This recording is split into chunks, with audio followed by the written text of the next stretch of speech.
I love that shirt. I was going to wear it today, and I thought, I better not. So remind me, what was your part in this film? I was one of the co-writers for this film. Also, I have 2 other movies premiering today.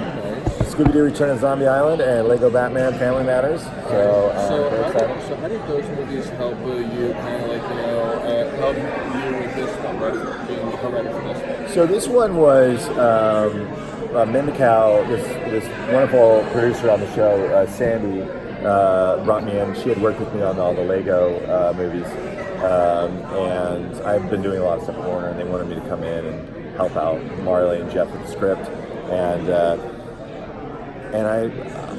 all those movies, if you watch them, I have a penchant for big action and silliness, and that just kind of helped out.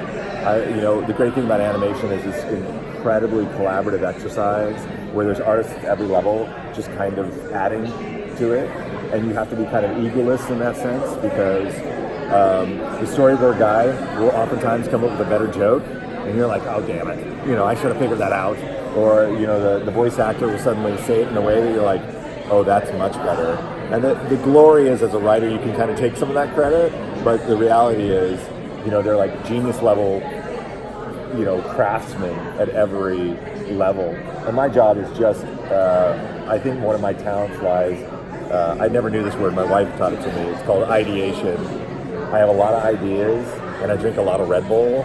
And so I just come in as like an idea factory and like, how can I help you? How can I help you? Okay, not that. What about this? Okay, not that. What about this? Open another Red Bull. Okay, what about that?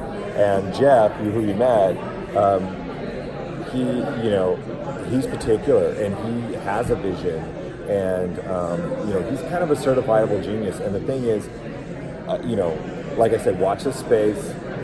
He's the type of guy that at some point the studio is going to figure out, we're going to give him a big movie and we're going to give him 4 years to do it, and you're going to see something remarkable, because he is, I never worked with somebody that just cares so much and like deeply invested in what's going on and wants to make it perfect, like just absolutely wants to make it perfect. And I learned a lot working for him. It was a ball, and I just wanted to keep feeding the idea monster, like, well, what about this? What about this? What about this?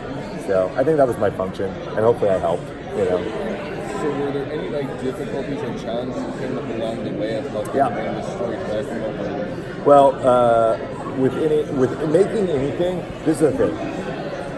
Before I got into the entertainment business, I was just a supreme fanboy that would get angry at everything, and like, why did they do this or why did they do this? And now that I'm on the other side, I'm like, oh, it's remarkable you make anything, because there's so many gatekeepers and there's so many hurdles you have to jump through in order to get anything. Notes from executive, notes from, oh no, that actor's gone, we have to do this now, and you have to switch and move. So when you see anything good, it's remarkable.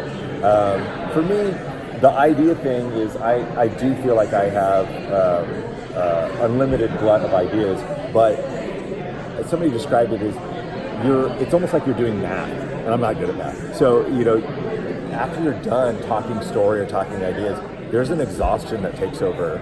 Like after this, I'm just going to be like, oh, just kill me, But that was the struggle, is to keep up the energy, keep up the enthusiasm for something that you're doing, and keep willing to dig down and come up with more ideas and more ideas. And you're like, I gave you 50.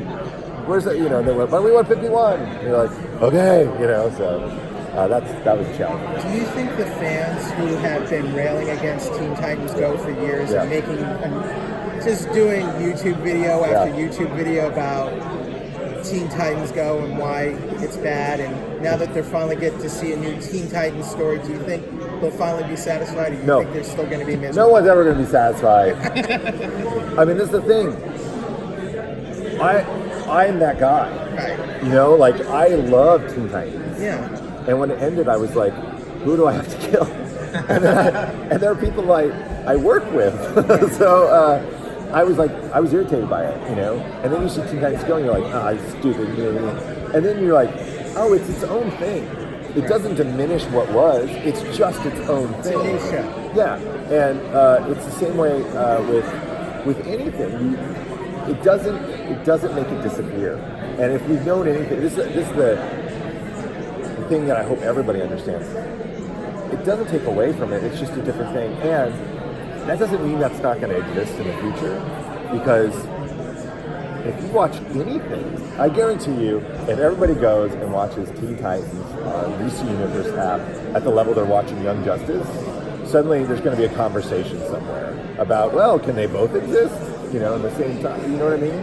So there is that kind of like, money talks a little bit, at a higher level. But as a fan, I don't think this is the last we'll see of Teen Titans.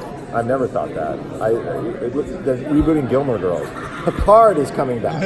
You know what I mean? They brought back Brave and the Bold. Yes. Scooby-Doo. Yes. They did Justice League. And I was the same way with Brave and the Bold. I was the jerk that was like, oh, that Batman. That doesn't look like the Batman that I love. And then you watch it, you're like, this is really good. You know, it's a totally different entity. And that's the thing. They can all exist. And that's what this is kind of. You know, it's like, look, there's a universe this exists, and there's a universe this exists, and they can kind of coexist in a very funny manner. But that doesn't mean those stories haven't. I don't believe those stories have ended in either verse. You know.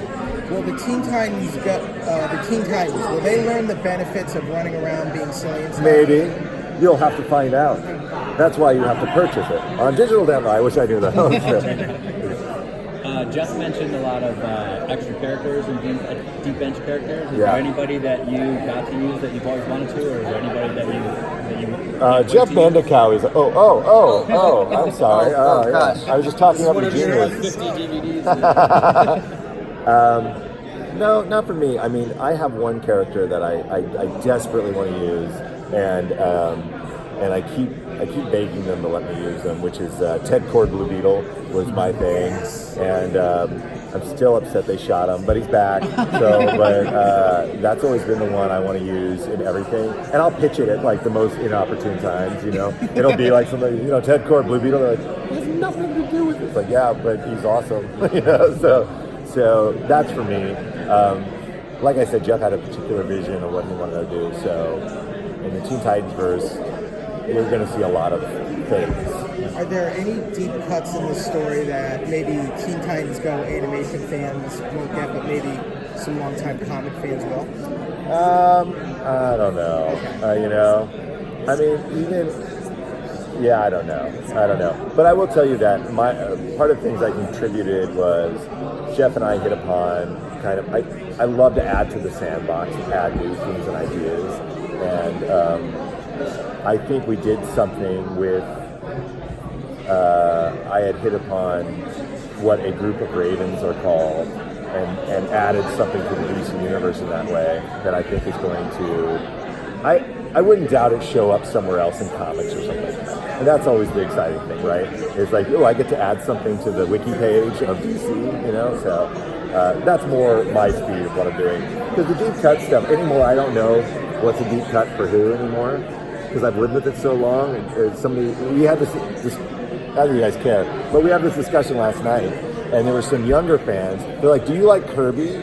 And I was like, do you mean Jack Kirby, or do you mean Kirby and it became this weird, like, you could tell how old you were, because young people were like, I love Kirby when he sucks in things, and no. The old people were like, what? No, Jack Kirby. And like, it was like this weird delineation. So what young people know now, we live in a golden age. When I was growing up, I got bullied a lot for liking this stuff, playing D&D, superhero stuff, wizard casts. If you would have told me there was like a show in which there's Hawkman, I'd be like, you're insane. That was never the case. So, yes. You were clapping out. Okay. Hey, great to meet you guys. Thank you very much.